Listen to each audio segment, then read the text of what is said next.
Evening and welcome to the 10th COVID-19 edition of the Surrey Muse, the 10th virtual gathering of the Surrey Muse for Friday, January 22nd, 2021. This is the 100th gathering of the Surrey Muse, and I'm honored to be your host this evening. My name is Jovian Radheshwar. If you want to catch up with what I'm doing, go to youtube.com and search the Jovian Mundo Show. Mundo spelled Moondouh, the Jovian Mundo Show. It's a news program, a podcast, talk radio program from the left wing, representing Los Angeles, California, Vancouver, BC, and all places in between on this great left coast that we inhabit. Have a look at it if you'd like. But today's evening is all about art, and it's not about news. It might be about politics, but it's not about Donald Trump. At least I hope it's not. We have turned the page, have we not? So today we've got a great lineup for you guys. We've got an author, Liam Wallinger. We've got a poet, Fiona Tinwei Lam. We've got a performer, Celeste Snowber. Our open mic opener is going to be Katherine Lewis. And we have this beautiful sculpture artwork called Cuatro, a bronze sculpture by Jesus Curia, whose sculptures have been described as something which can arouse something more than purely aesthetic pleasure. We can analyze his work rationally and emphasize the quality of its textures and its patinas, the roundness of its shapes, the bold combination of materials, the play on space, movement, or hieratic attitude. But in his case, the final result is infinitely superior to the sum of its parts. Jesus Curia achieves a special magnetism in his sculptures, a halo of mystery that attracts us and responds to the deepest vibrations of our soul. And if you have a look at this lovely sculpture, we see a fragmented human being who's been cut through by angular shapes and lines. Forgive my ignorance, I'm not the best at interpreting this sort of thing, but it certainly evokes something of a transhuman, if I may venture on to say such a thing. So the Surrey Muse is, of course, a wonderful gathering which takes place on the unceded Coast Salish territories of the Semi-Amu, Katsi, Kwikwetlam, Kwantlen, Kakayet, Swasin, Musqueam, Squamish, and Tsleil-Waututh First Nations. That's a lot of First Nations who live here, whose land, of course, has been taken by this colonial enterprise called Canada. What a way to live, right? We live on occupied territory. And that's, of course, why we try to make sense of our world through the arts and to try to inspire each other to build something better, to build a greater community that includes all.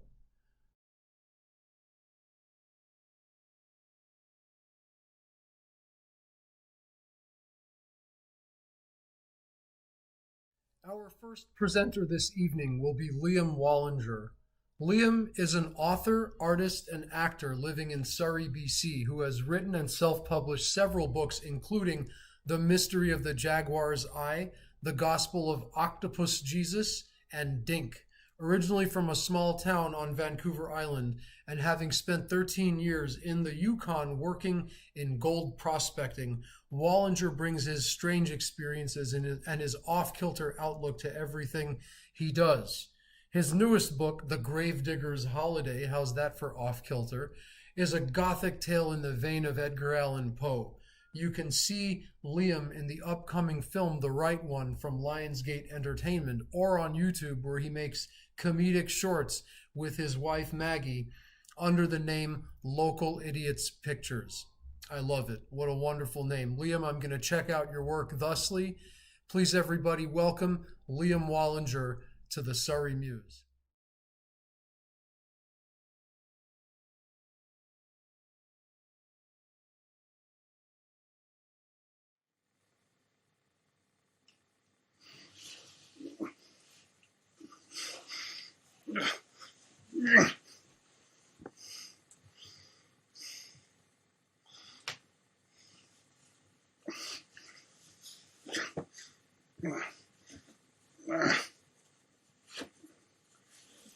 Ugh.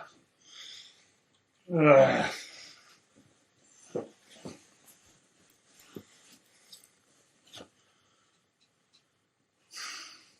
Hello. My name is Liam Wallinger.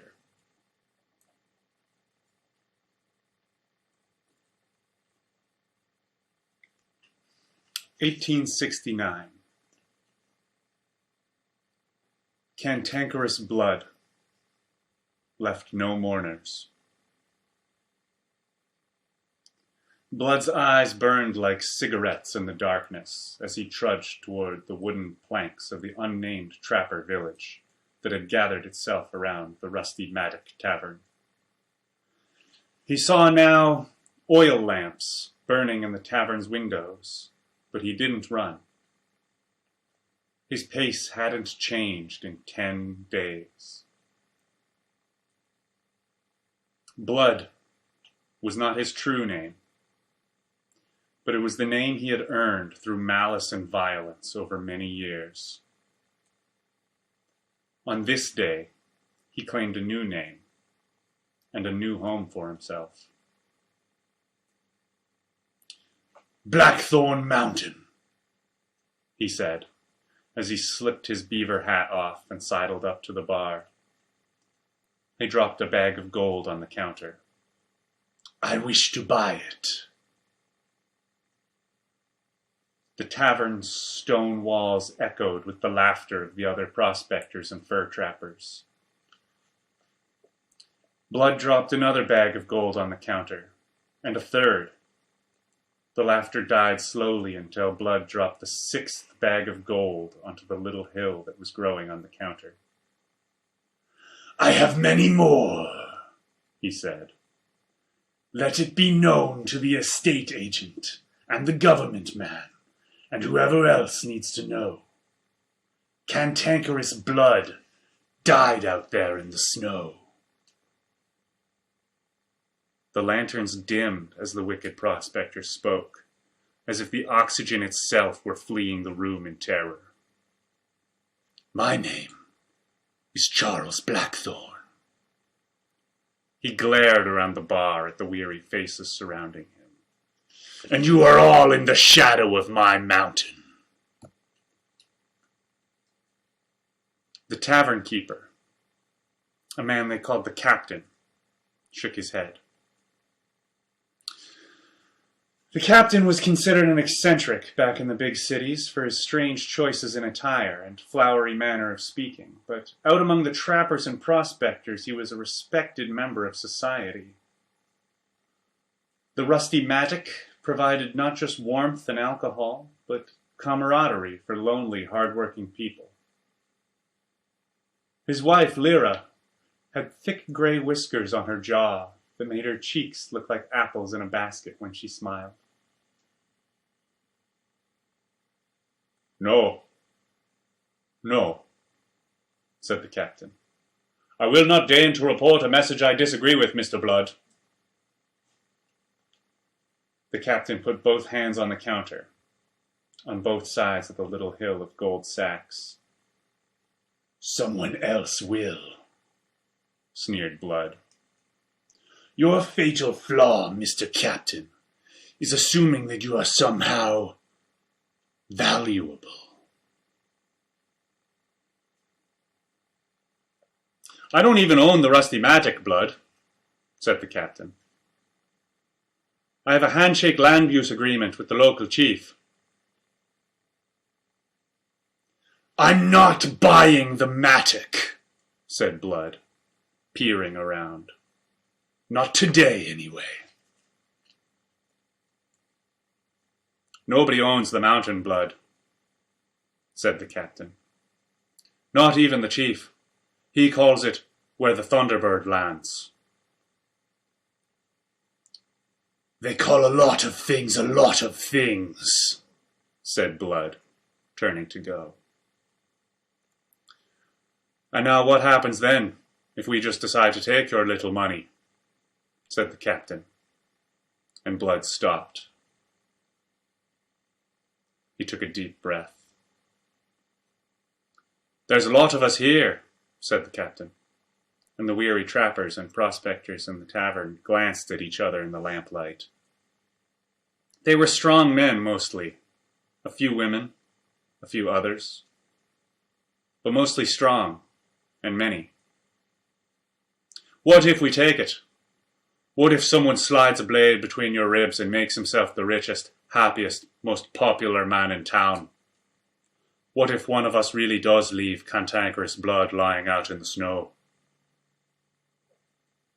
Grumbles from the crowd. A few nods. One of these men, said Blood, and laughed. These men are cowards. These men. Blood took a wild lunge and brought his face so close to a young couple that they could feel the damp heat coming off of him. The young man cowered, and the young woman shivered and spat. These men are dust. I shouldn't have known about these events long before my birth, but I do. I shouldn't have been able to see Edith's dream either. I wish I hadn't. 2019. Blackout drunk and curled up on the cold steel bottom of a vodka still that looked almost exactly like Sputnik, Edith Grumley finally dreamed. Though she had avoided looking at her face in the mirror since the day she died, Edith dreamed of her twin sister. In the dream, Edith grabbed her twin by the shoulders, and she silently screamed at her. Her movements were panicked but slow, as if underwater. She tried to speak but found herself silent as her sister, silent as a stone. Edith blinked and looked around and found that she was now standing alone in her childhood bedroom, a thin slice of moon in the sky casting a crescent of light onto her bed.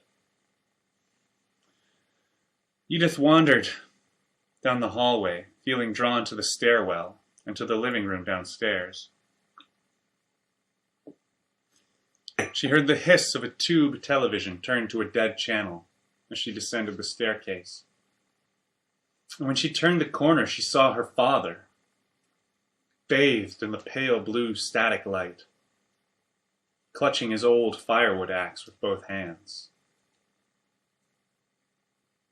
Pieces of Edith's twin sister lay in a pile beneath his lumbering body.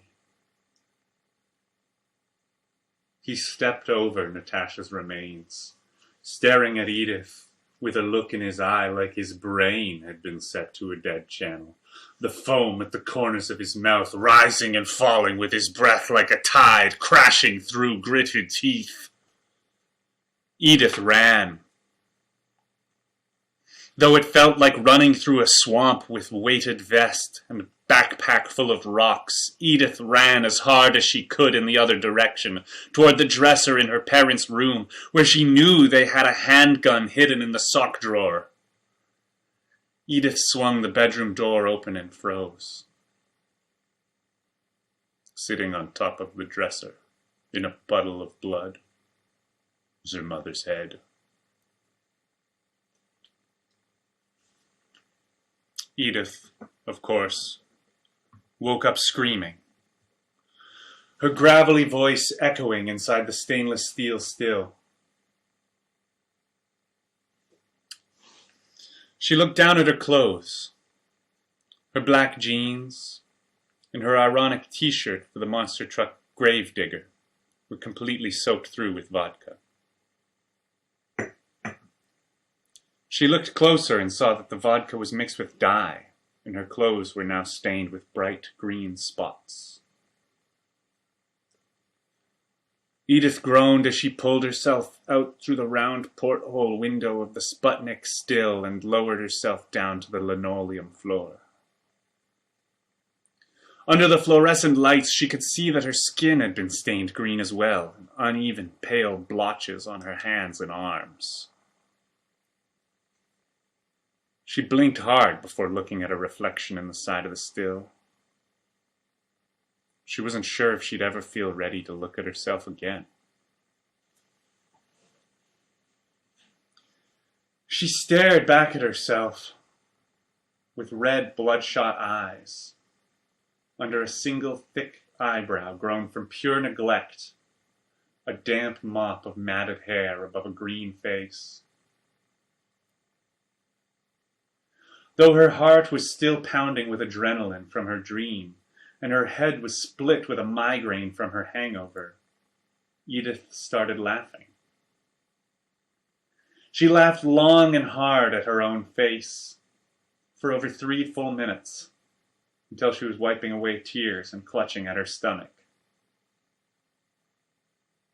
I pulled myself out of the gin still next to Sputnik, and when I saw her, I started laughing too. "Oh my God," I said, mouth agape. "I can't believe I forgot about that." "Why the hell am I green, Albie?" said Edith. "I swear I forgot," I said. "The dye was for St. Patrick's Day. I was going to clean the still out tomorrow." "So last night," she said, "when you dared me to sleep in the vodka still, you had no idea this was going to happen?" "I swear on my honor as a master distiller," I said. "Whatever that means," said Edith. We both laughed. The truth is, I was never a distiller, and I've very rarely been honorable. "Well, you should take a look at yourself," said Edith. "Whatever was in the gin, it turned your hair white." Edith cackled at her own joke, and I gave a grim smile out of the corner of my mouth. "Oh, my hair has always been white. I was born with a degenerative pigment condition called vitiligo. It's one of the many reasons why my mother, Doria Blackthorne, named me Albionaria, which means white. The other reason is that she grew up on Hornby Island, raised by a hippie collectivist community living in an old school bus without wheels. That's probably also why she went to every single town hall meeting, steering every decision through sheer force of personality to her will. Due to the open secret of her political influence, she eventually gained the nickname the Night Mayor. And, thanks to the help of a few angel investors, she was able to start Blackthorne Estates, a planned community. She got me this job at her distillery, the Rusty Matic, working as a bartender. I always say that I'm working as a bartender, not that I am a bartender. Because what I am is a fuck-up. I go through jobs like they're tissue paper and I'm sick.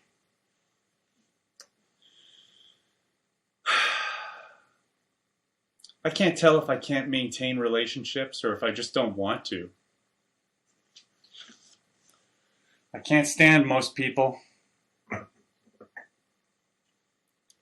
most of all, I hate myself.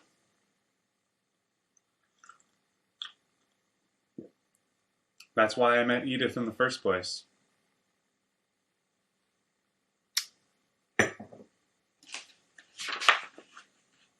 I had put an ad in the local paper asking to interview gravediggers for a story. But really, I was looking for someone to dispose of my body. I had picked a deadly monk's hood flower and squeezed the juice into a cocktail shaker, making myself a deadly martini. My plan was to find the right person to dig my grave. And then I would drink my poisoned drink, dumping responsibility for my body onto them. I talked to 3 gravediggers total that night. The first was a man named Morton. He claimed to be the gravedigger for the Squamish Nation. He said that he inherited the title from his father, who inherited it from his father, and so on. He claimed that the crown never stole his family's land because they thought it was cursed. He wore a silver crucifix in his earlobe, and he told me a story of when his cousin got kicked out of the house by his mother at 15 years old. Morton told me that he helped his cousin fake his death and hid him in a shallow grave with a breathing tube. And when the mother cried crocodile tears at her funeral, the boy burst out of the dirt and told her, "Go to hell!"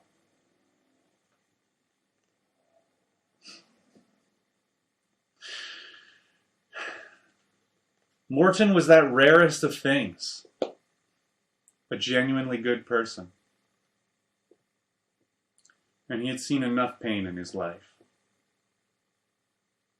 So I thanked him for his time.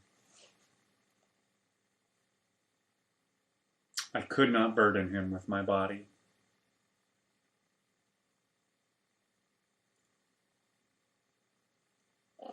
The second gravedigger I interviewed was a man named Gray. He wouldn't tell me if it was his first or last name, or even if it was his real name at all. Gray acted like a poker player, even down to the way his hat wore him instead of the other way around. He said he dug graves for the Freemasons, but he wouldn't give any more information than that. I couldn't trust that this guy was even a gravedigger at all.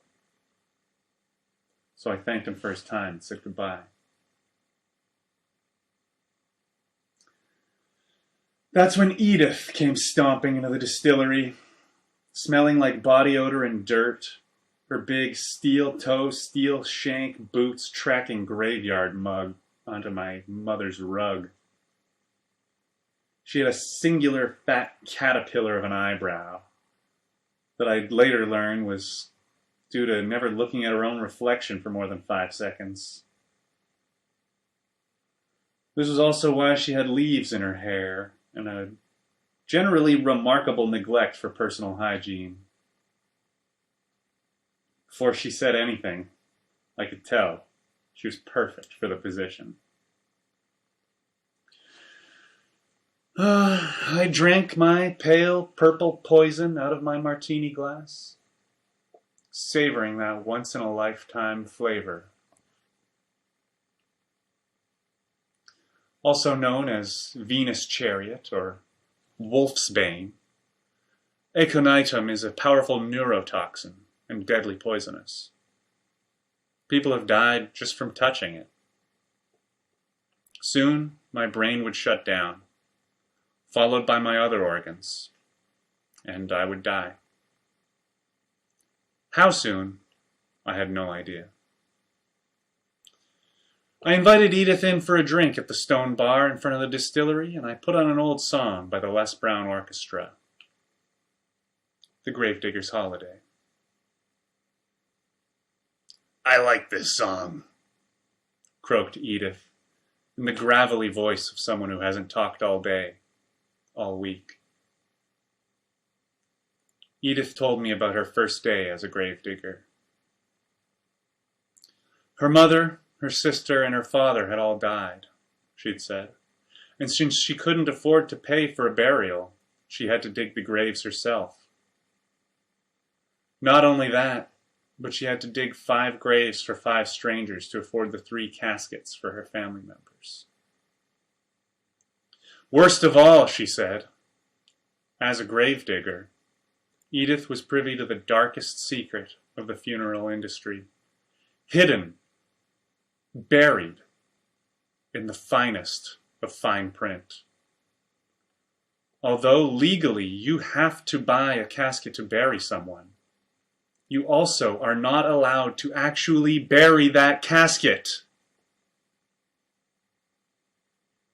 Wooden caskets rot, explained Edith, causing graveyard cave-ins, so you can't bury them.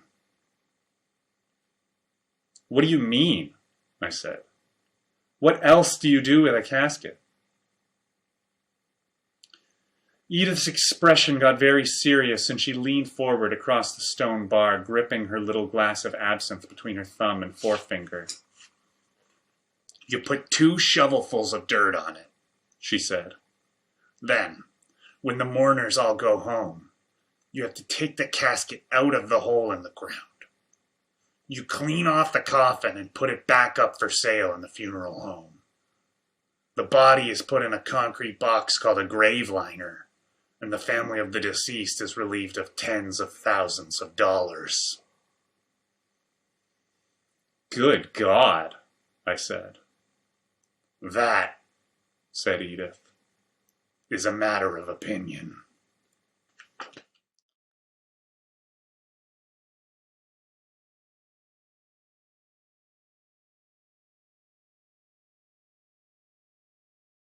Next up, we have our poet, Fiona Tinwei Lam.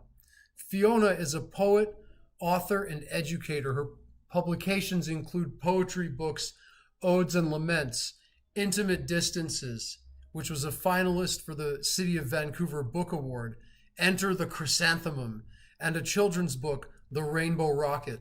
Fiona's poetry and prose have appeared in over 40 anthologies, including The Best Canadian Poetry, 2010 and 2020, Forcefield, an anthology of 77 BC women poets, and Slice Me Some Truth, an anthology of Canadian creative fiction.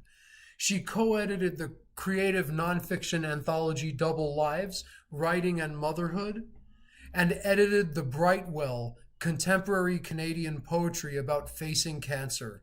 Her poems have been thrice featured on BC's Poetry in Transit, and her video poems have been screened internationally. Fiona teaches at SFU Continuing Studies. Born in Scotland and raised in Vancouver, she studied political science and law and worked as a lawyer before attaining a Master's of Fine Arts degree in creative writing from UBC. Fiona, your career trajectory and the titles of your works sound like an absolute inspiration, and I welcome you to the Surrey Muse. Welcome, Fiona Tinwei Lam.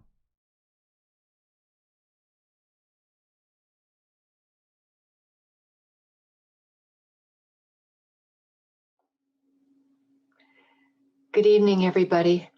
My name is Fiona Tinwei Lam, and I'm so honored and pleased to be reading for Surrey Muse. Thanks so much to the organizers and the host and my fellow readers. I'm recording this reading from the unceded ancestral territories of the Musqueam, Tsleil-Waututh, and Squamish nations. So I'm going to be reading a number of poems from my latest collection, Odes and Laments. And I thought I'd start with a poem that is actually the last poem of the book. It's called Lost Stream. It's dedicated to my fellow poet, Rita Wong, who was one of many dedicated stream keepers, preserving and restoring, recovering streams that had been lost and covered over all across town. And I was also inspired by this old map of the original streams in Vancouver, many of which are, of course, missing today. Quite a different map of Vancouver than the one we have now. I'll share a screen just to show an image of the stream. And this stream is in Renfrew Ravine in East Van. It's called Still Creek. It was restored by the efforts of many, many individuals and organizations over a lot of time. And it now is a functioning stream again after being used as a waste dump for paint and garbage and all kinds of things. And now it's a lovely place to walk. This poem is also a poem that was included in a wonderful anthology called Sweetwater, Poems for the Watersheds, edited by Yvonne Blommer, former Victoria Poet Laureate. Anyways, here's the poem, Lost Stream. Forgotten one, you remember what you were. Mossy banks, fringes of fern, rivulets, riffles, cool passage for salmon. On a map of old streams spilling out to the strait, you were one of hundreds of capillaries threading through earth, muscled with rock, lavished with forest. Then the city donned concrete masks, civilized grids. Smothered into park, you were culverted, diverted, yoked, locked into pipes while we romped above. But you refused to be choked under clear-cut, brush-cut tracks. Playing fields soak back into marsh, bog permeates playground. One by one oaks topple in sodden soil, upended roots like tangled claws. Submerged roads around you ripple in wind. Water above seeks water below. Deep underground, you gurgle, chortle, ready to rise. Of course, on a metaphorical level, we all have inner streams that have been repressed and culverted and diverted and yoked. And it's that creative stream, that spirit that wants to rise and express itself.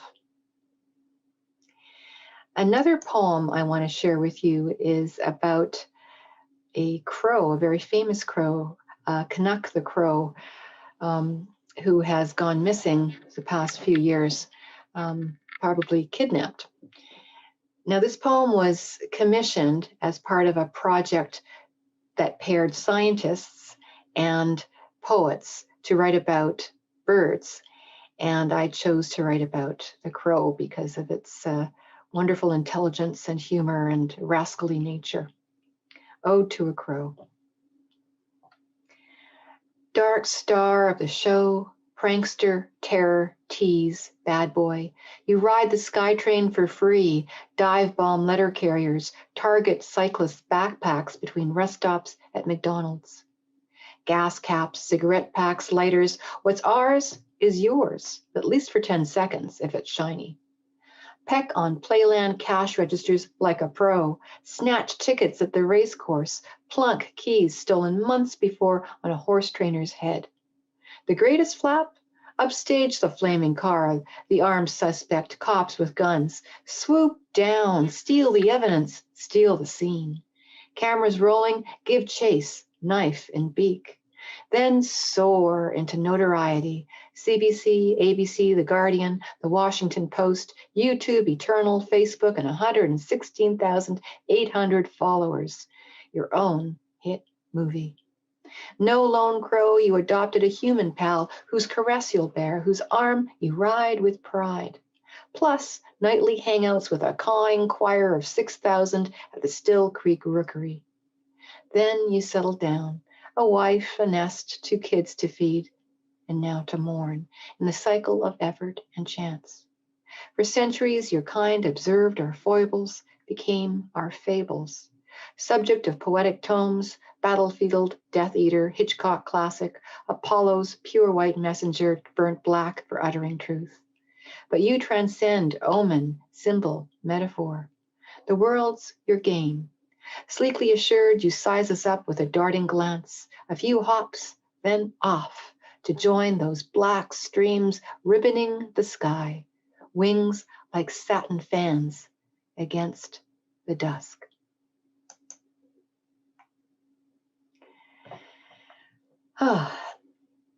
So that was the Ode to a Crow. I wrote a number of poems inspired by Pablo Neruda's Odes to Ordinary Things, And one of the ordinary things that I used as a kind of portal was the ordinary plate. And here's my poem with the plate as a portal. The word plate comes from the French plate, and in the feminine form, and the medieval Latin plata, meaning plate or piece of metal, from the Latin plata, which was based on the Greek platis, meaning flat or broad. In ancient times, a domestic discus hurled to smash death cycle at funeral feasts, each crash a shout of praise for dancer, singer, bride, and groom. In Beijing, acrobats finesse quivering blurs of balance atop pools of bamboo, poles of bamboo, moon after moon restored to the heavens. But it's mostly in cupboards we discover you, stacked with your companions like fossilized vertebra of some squat prehistoric animal. At intervals, individuated, buttoning down tables during each day's plateaus. Open-palmed, you are expectant. Sometimes platforms for buffet avalanches, converging rivers of gravy, syrup, sauce, and cream. Other times in long wait, bereft, yearning to flee Earth's despairs like a B-movie UFO. But no longer, now a shared pot, and here are our portions, yours, mine, encircled. Let abundance come round with its daily embrace. Another ordinary object poem is the Ode to the Chopsticks.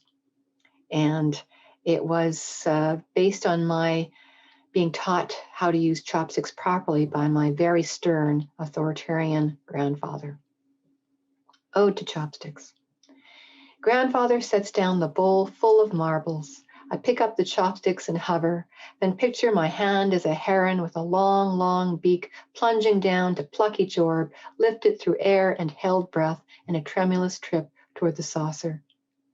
5,000 years of evolution in hand, branches honed to stir ancient cauldrons, become sleek batons of ivory, gold, or jade adorning an aristocrat's table.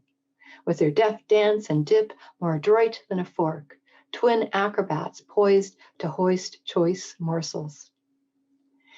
Let your elders lead, he tells me. Never point your chopsticks at a guest. Never spear your food like a fisherman. Don't tap the side of your bowl like a beggar. Keep them by the plate when you rest or across the bowl at a meal's end, but never upright like incense burning in an urn for the dead. While he watches, stiff bamboo grows nimble. One by one, each small glassy plant arcs up, then lands with a clink. The bowl gleams empty. Grandfather nods. Another thing I wrote about was the piano. We grew up with a piano in our household. Whether that's an ordinary thing or not, it's up to you to decide. But my mom was quite a fierce piano player. Ode to the Piano. Weekend mornings, I was a lazy Mary who never got up, despite how many fortissimo rounds of Frere Jacques my mother played. Schumann's Happy Farmers pranced next to marching saints amazed with grace. Some nights she rolled out barrels through wild Irish roses, Chopin waltzing into Beethoven's moonlight, the piano bench her throne over kingdoms of sound. Pulse, leap, plunge of chord, shiver and trickle of trill, stinging pinpricks of staccato, stalking octaves. Arpeggios cascading along the keyboard, conjured like rainbow scarves drawn from a magician's hat. All her spells honed, notes imprinting the air above the raised lid. Vivace, allegro, grave, doloroso. Moderato, rarely. Pianissimo, never. The other thing I wrote about in an ode was the ode to the pencil. And I have a lot of these little pencil stubs around. I have a hard time giving them up. I want to use them to the very end, even though they're hard to sharpen. And it's a persona poem where the pencil is actually addressing the reader. Pencil. Gnaw me, Spin, tap, twirl me. Delve me out of your pockets and purses. No obsolete colored stick. I'm the first conduit. Alphabetic choreographies scratched and scrawled into the void. Hieroglyphic thought turned phrase. Sharpened, I sharpen you. Feel free. Assert, propose, rejig, reframe, or just jab. Your point, mine. I can make any idea scamper, sprint, ascend. No need to commit. You whittle me to a stub. Don't let me slip your grasp. Even when broken inside, ground down like you, I still want to flow. Let me scale mountains, curve of cheek or hip, trace the hover of hummingbirds, glitter of towers. Sketch tenderness, shade in time's folds. Make me your divining rod. I'll lead you to see, through paper into shadow and glow. Hold me between your teeth, a wooden rose. Another poem I wrote, To an Ordinary Thing, was something I grew up with, and many of you may have grown up with, and that was with rice. It starts out as a pretty picture of the rice terraces that I saw depicted in a Edward Bertinsky photo book, and then it moved into memories of growing up with rice. Curve upon curve, terraces ripple a valley with sheens of green, silver, and gray, rhythmic seams undulating as if land were wave. Rice, for us, came from Chinatown. Rice came from stores. Rice came in a burlap sack, hauled and tossed into the car trunk like a sandbag. Lugged upstairs to the kitchen, sheared open to release the cascade of white grains into a bin under the counter. Then scooped, triple rinsed, steamed in our ancient rice cooker with its rattling lid. The clicked switch signaled dinner. Steaming domes pillowed our bowls, mingled with stir-fry and stew, replenished again and again until the cooker was scraped to the bottom. My father's urgent quest through England, America, brushing past potatoes, bread, pasta, to hunt down Spartan cafes tucked in rundown blocks. He'd relish each mouthful as if haunted by ancestral hungers. Weeks without my cravings start, and now my son's, as if nothing else can quell the yearning of his cells, each lustrous mound, a homecoming. Another ordinary thing is the potato. I grow potatoes in the backyard, and we used to have potatoes only on special occasions like Thanksgiving and Christmas and Easter. So they were a special food different from the usual rice. Ode to the potato. On the table's altar, roast meats and ornate sweets might claim the limelight. But for you we labor through the necessary ablutions, scraping skin, gouging out imperfection to reveal your pearly flesh. Stalwart one, you cushion against famine's edge with the reprise of storied feasts, steaming clouds crowned with molten gold. One afternoon I plunged my hands in dirt, seeking your lumps of rosy, tawny treasure. Soul of the soil, how you gleamed in the damp loam, as if gods had transformed stones to sate the hungers of the world. Your many eyes, questing in darkness for moisture, mineral, sun, gazed up at me.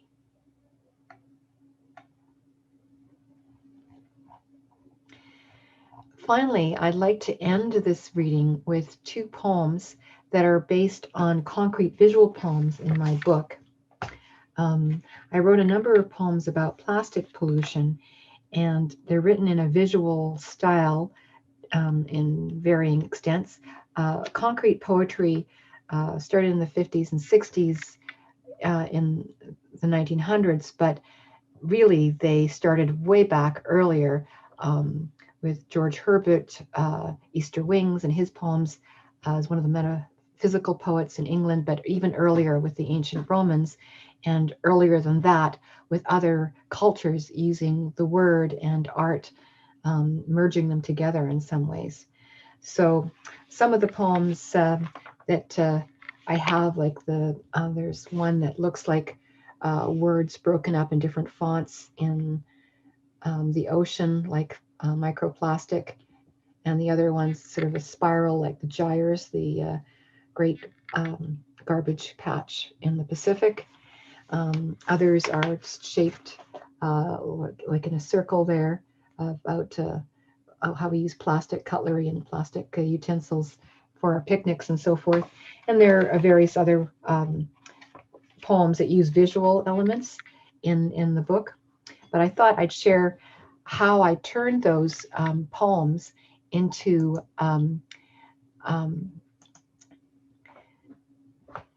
a visual communication with the help of some fabulous animation grads who worked with me to turn my ideas into these video poems that have toured at video poem festivals all over the place. And they've been screened in Germany and in India and the United States and in the UK and in Greece and all other kinds of places. It's very cool. And if you're interested in seeing them again, you can find them on my website, fionalam.net. But I'll share the screen with you now so you can see them. And let's bring them up in a sec. So the other thing you need to know about them is they're both very short, but they're both also very different.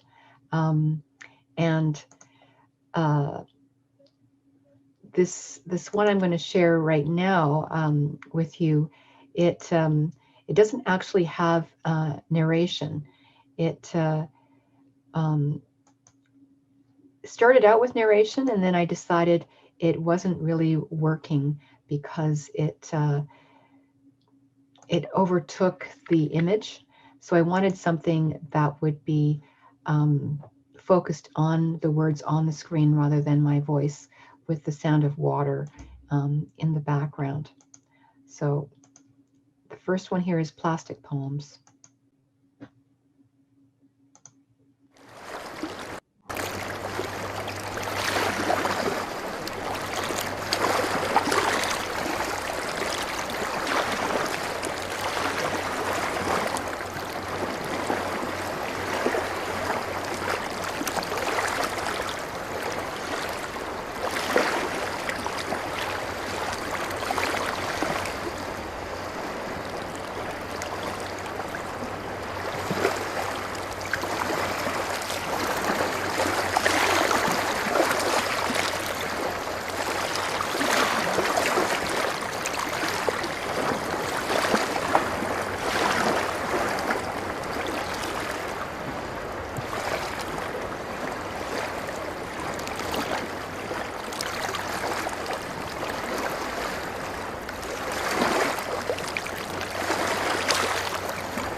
So that poem was based on two concrete poems that are in Odes and Laments. And then this next one is also based on a poem in Odes and Laments, but it's a more humorous one. I had the idea of using fridge magnets for the credits and the titles, and also using nature-based fridge magnets for the credits as well, just for a bit of humor.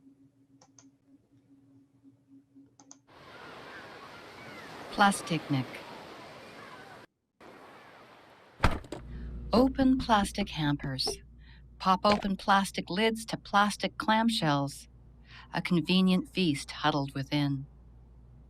Sit on plastic chairs around plastic tables draped with plastic. Use plastic spoons to heap food on plastic plates. Devour it with plastic forks and knives. Pour soda from plastic bottles into plastic cups and suck it up with plastic straws while the baby suckles on a plastic soother. Later, wrap all leftovers in new plastic. Or scrape them into old plastic. Carry it all home in plastic. Then, take plastic out of plastic to put on plastic shelves in the plastic body of the fridge.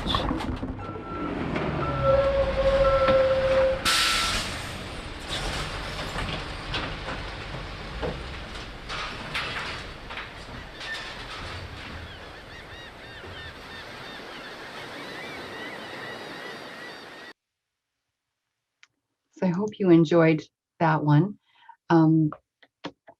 It has been enjoyed by families and people of all backgrounds, and I think it gets the point across with humor. Anyways, I hope you enjoyed this reading, and I hope you have a good evening. And again, thank you for listening, and thank you to all the organizers. It was a pleasure. Good evening.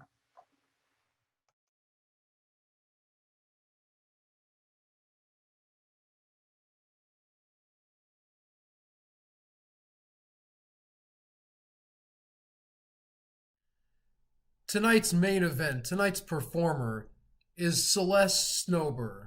And Celeste Snowber is a dancer, a writer, a poet, and an award-winning educator. She has performed and spoken internationally for concert venues, galleries, museums, conferences, and in various outdoor spaces. The essence of her performance work is site-specific performance and complete one-woman shows that integrate comedy, contemporary dance, and improvisation, and how one lives a juicy life amidst complexities and wonder. Sounds like an educator.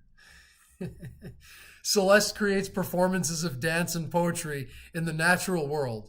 Amazing. And can be often found dancing between the land and sea. She is the author of Embodied Inquiry, Writing, Living, and Being Through the Body. What a wonderful title.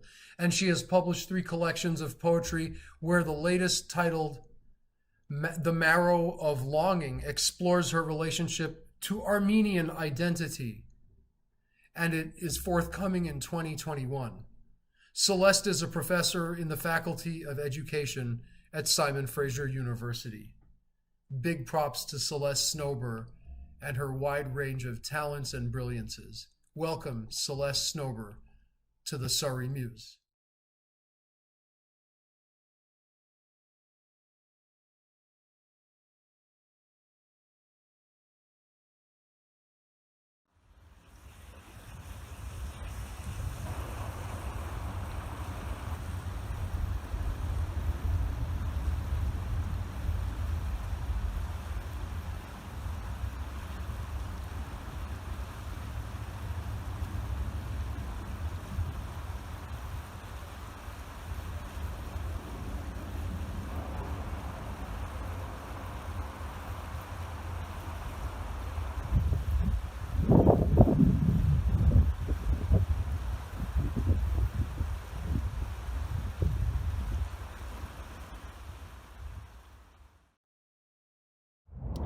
Welcome to this evening at Surrey Muse. I am Celeste Snowber, and I am curating a series of performances of dance and poetry since COVID.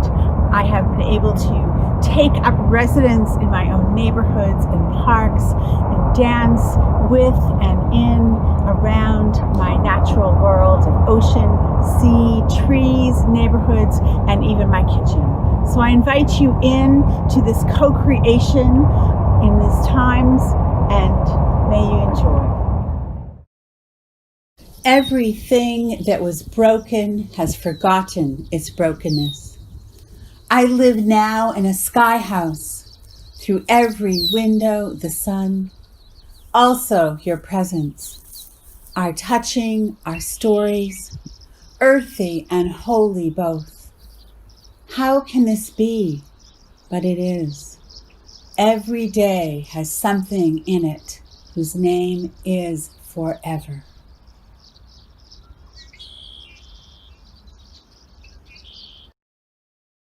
After all my plans got cancelled, artist residencies in places of the wild, where salt and wind abide, intertidal zones from the west of Ireland on the Barra Peninsula to the other side of the Atlantic in Newfoundland, Canada. I take up residence in my neighborhoods. Lost lips of listening. Come to your body, sea of your own yearning. Commune at its shore. At the edge of silt and skin, starting at the clavicle, touching fingers to sky is a sentence to behold. A new syllable, a nascent gesture, lost lips of listening, soma stories in the wind. All in a day's curiosity, clamshells, driftwood, and wild rose. Let fragility be known. Embrace your belly. Learn which steps to take. I take up residence in my neighborhoods, on the borders where urban meets wild. Pour my body in the recesses of you, where what I would discover is a proximity of flesh.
Hello, welcome to my kitchen one more time. I wanted to share with you a little bit about the process of what I've been doing over the last almost a year now during COVID. Since I could not go away, I decided to make my neighborhoods my artist residencies.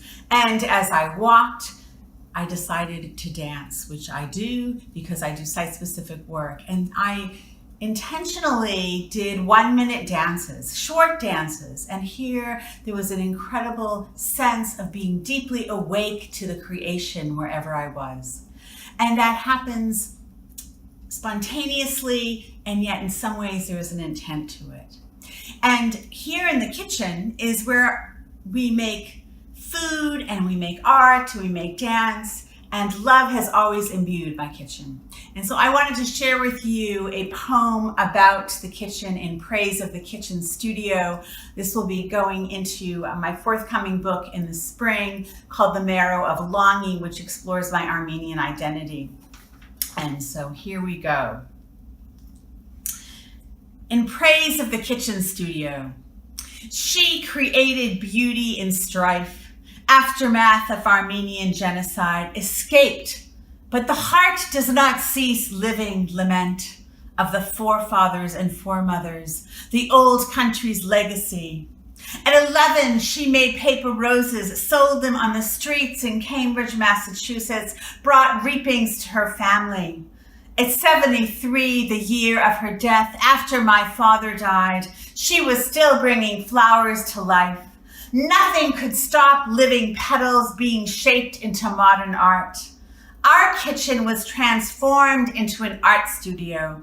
Practices of cooking with color or creating color through sculptural objects and plant life. I have kept the tradition of my artist mother, knocked out a wall in my kitchen dining area, laid a wooden floor, double it as a dance studio, torso ecstatic. Kitchens are places of love.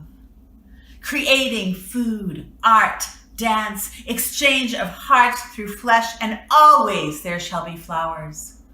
There is strife too in kitchens, tears and conflict, but connections win out, ripeness of beauty over a lifetime.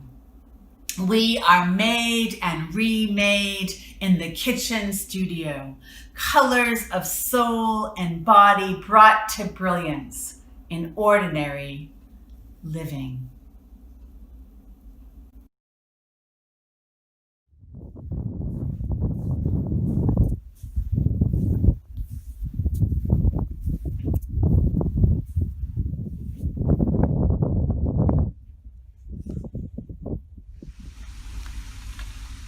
On the other side of what cannot be seen, fragility goes wild, containing constellations, turquoise galaxies gulp, bodies within bodies, bones blast to sand, swirling in all you ever knew. Within the borderlines, where skin meets sky, crying out for a third way, dissolving all boundaries.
Another kind of salt is witness to the glorious particulars of what was present all along. Creation, always waiting as a faithful lover. Dance with me, notice me, let yourself be astonished in the glory between mud, feet, moss, and salt.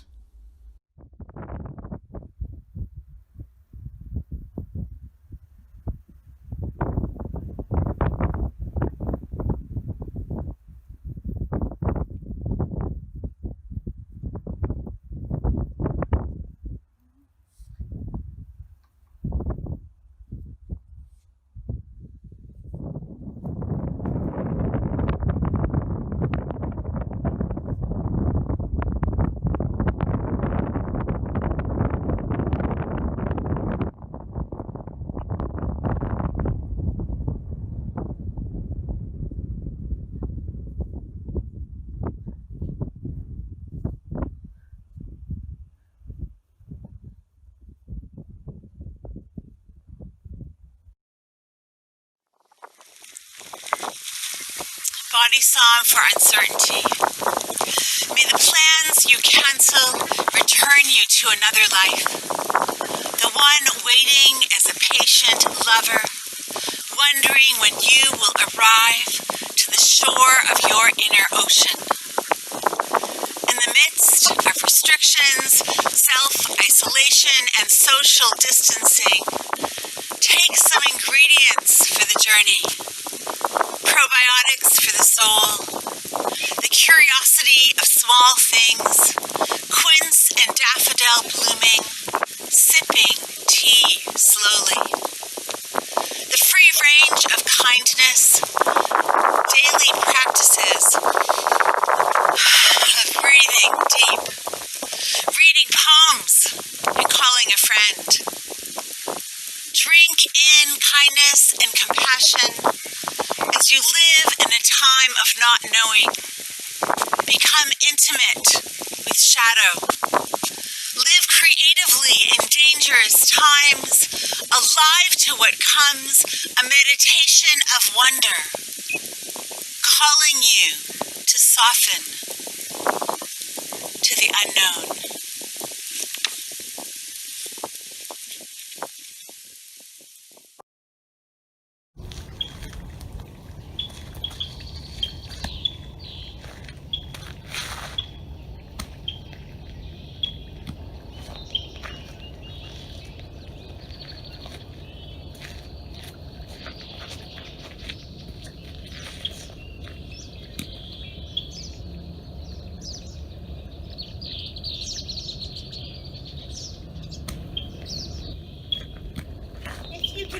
Walk in your hood, maybe you should just break out and dance in it too for 10 seconds.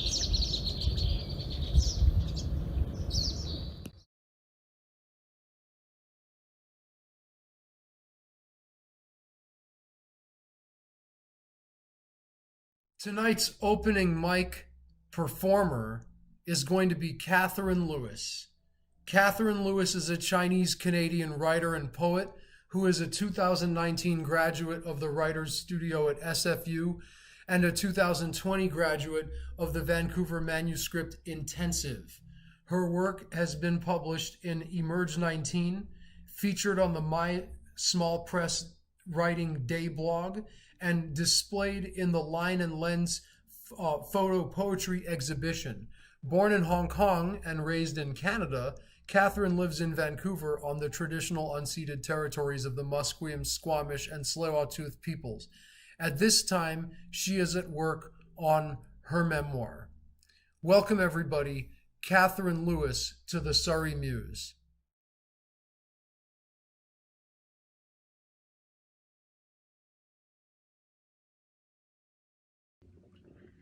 Hi, everyone.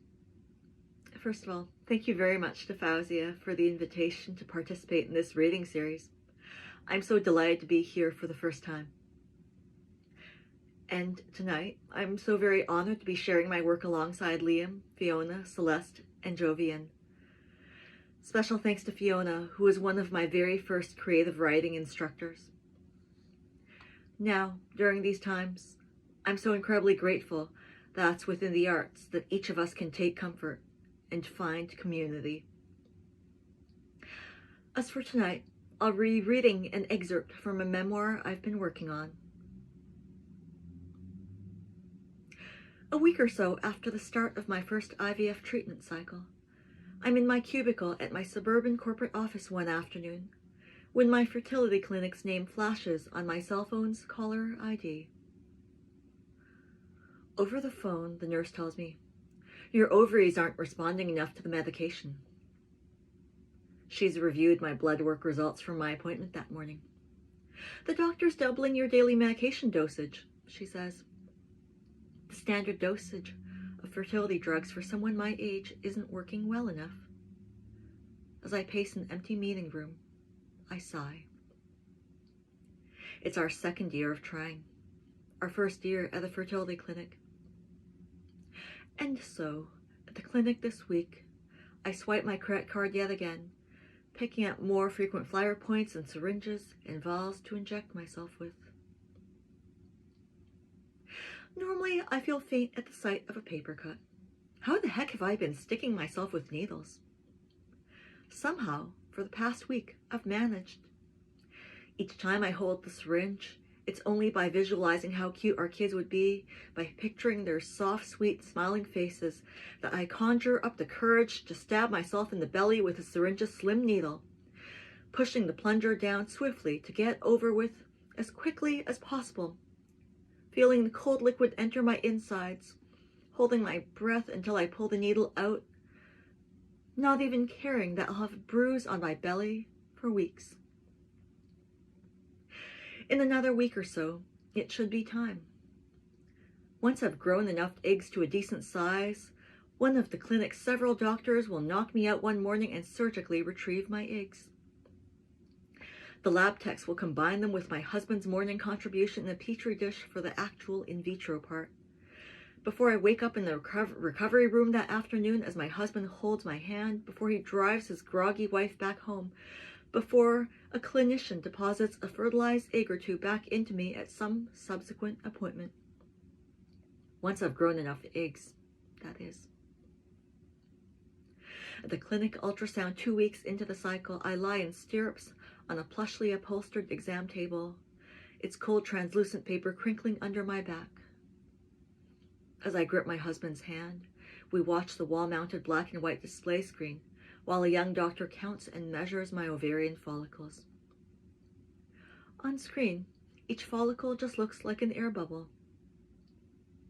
And the doctor tells us, there are 3 eggs which are a suitable size. The 4th is marginal. Okay. And he continues, I'm so sorry, but our clinic's policy is that we don't proceed to IVF egg retrieval unless there are 5 good-sized eggs to maximize the chances of a success. We'll need to cancel this cycle. I'm sorry? What? Well, we can still convert this cycle to IUI, he tells us. The same intrauterine insemination procedure that hasn't worked for us in the past. I don't remember much after this.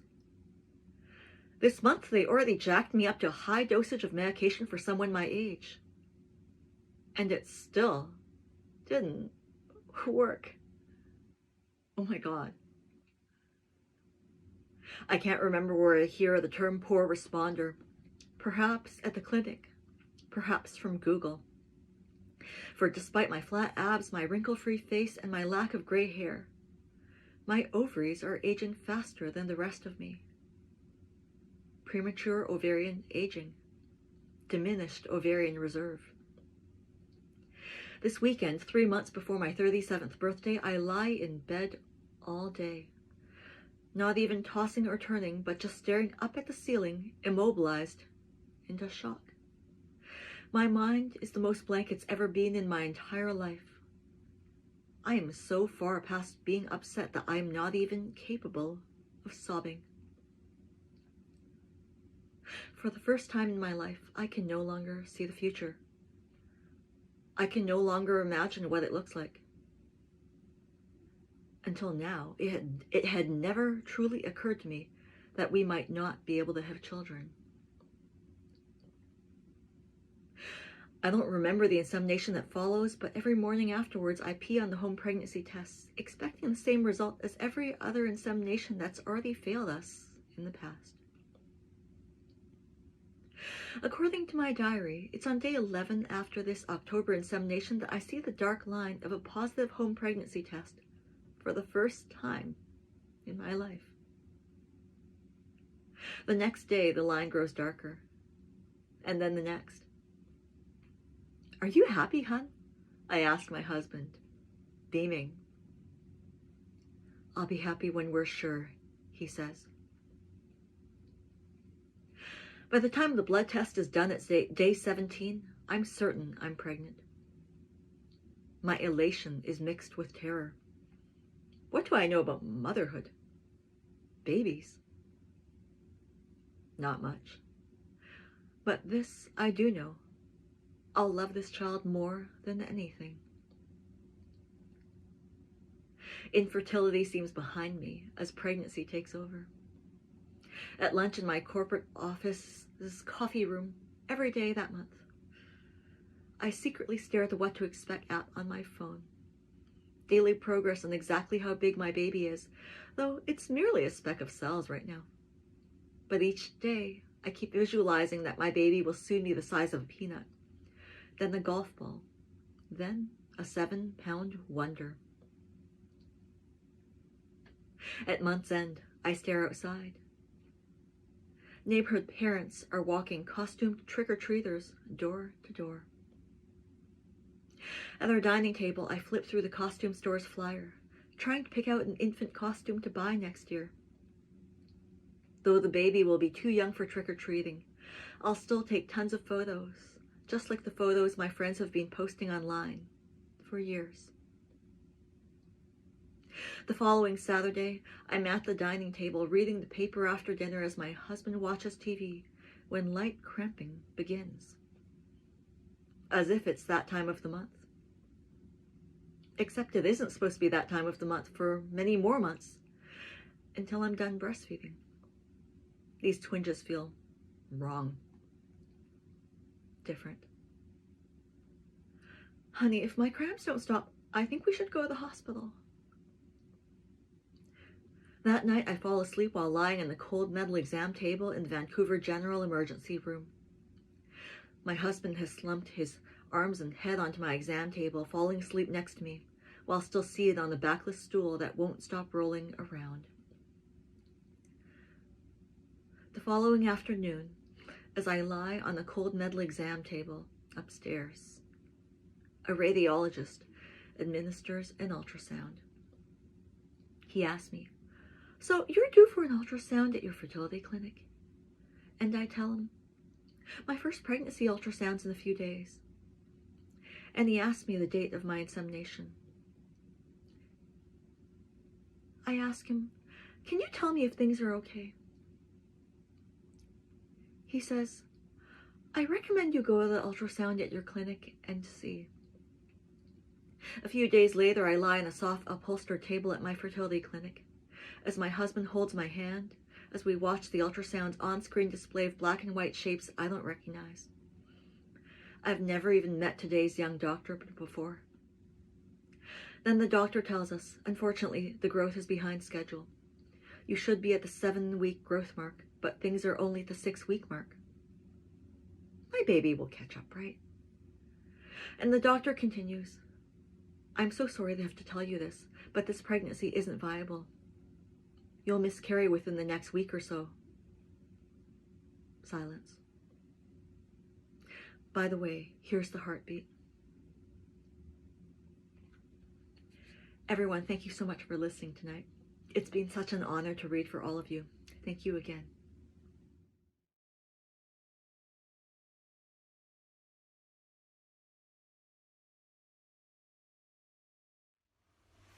Hello, my name is Rajnish Dhawan. I would like to thank Surrey Muse and especially Fawzia Rafiq ji for giving me this opportunity to talk to you guys and maybe bring a smile or two on your lips during these difficult times.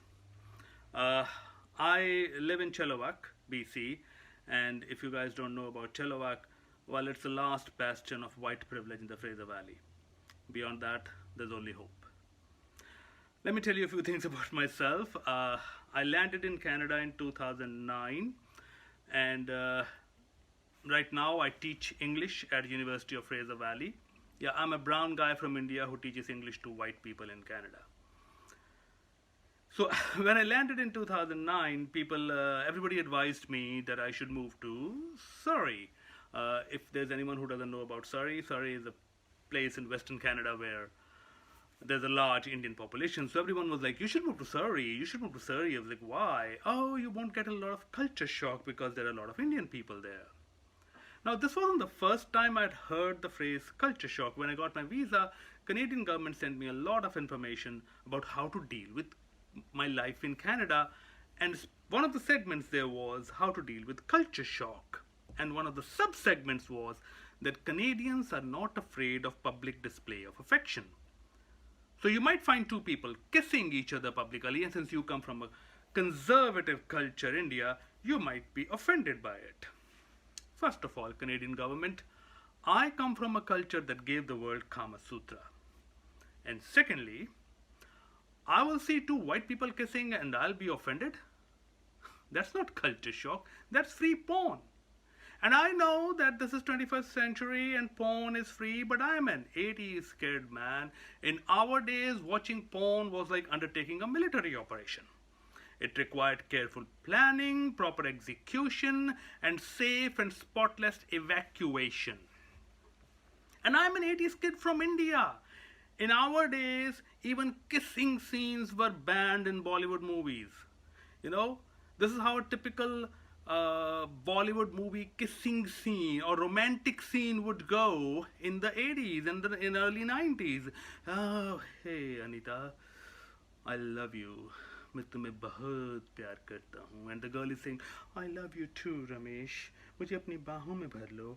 And their lips are getting close and close and close within a millimeter of each other, and cut to two flowers on the screen. And by some magical force of nature, the flowers begin to converge from the opposite direction, and then they do this on screen. And that is when in our heads we would imagine that the lips have met. I would get culture shock. By kissing, seeing people kissing, I'm used to seeing people pissing on the streets. Bring it on. I don't get culture shock, I give culture shock to people. As I said, I am a professor, I teach English, and when people in India hear about it, they get a culture shock. They go, how do you teach English to white people? Don't they already know it? So, but there was one culture shock that I did get and that was on the very first time I landed in Canada. So, I knew that Canada was a multicultural country and a bilingual country, but I didn't know that every official business was done in two languages, and my understanding of French, it hadn't even started. I didn't know anything about French at that moment. So I landed in Canada. You know, it's an 11-hour flight, rather 11-hour jet lag. It's 24-hour flight. So I land in Canada, and I'm greeted by a very polite border guard in two languages. He says, hello, bonjour. Now, to an Indian ear unaccustomed to French language, an Indian ear who is 11.5 hours jet lagged, an Indian ear that has no idea about what's going to happen to him in the new life in Canada, to that Indian ear, the word bonjour sounds pretty much like panchod. And if there is someone here listening to this who doesn't know what panchod is Punjabi for sister fucker. So when you land in a new country and you are greeted with hello, sister fucker, that, my dear friends, is when you get a culture shock. I hope you liked it. Thank you very much. I'll see you soon. Bye-bye.